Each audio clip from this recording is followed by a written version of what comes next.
નમસ્કાર વિદ્યાર્થી મિત્રો, આજે આપણે સ્વાધ્યાય 2 એક ચલ સુરેખ સમીકરણના દાખલા જોશું, જેમાં પ્રથમ દાખલો છે 3x બરાબર 2x વત્તા 18। સૌપ્રથમ આપણે શું કરશું, x વાળી સંખ્યા છે એને આપણે એક બાજુ લખશું, એટલે 3 આ પ્લસ છે એને આપણે સામેની બાજુ લઈ જાય એટલે કેવા થાય -2x બરાબર 18।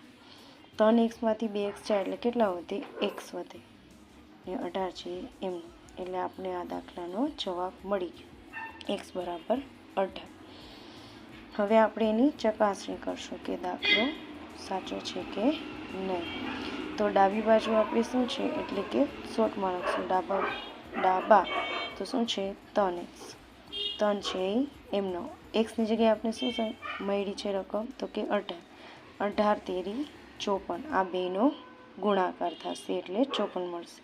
એવી જ રીતે જમણી બાજુ આપણે શું આપ્યું છે 2x વત્તા 18, 2x વત્તા 18, 2 છે એ એમનો, xની જગ્યાએ આપણે શું મળ્યું હતું 18, આ 18 છે એમનું, 18 દુ 36, 18 છે એમનું પ્લસ કરીને, આ બેનો ટોટલ કરીએ એટલે કેટલા મળે 54।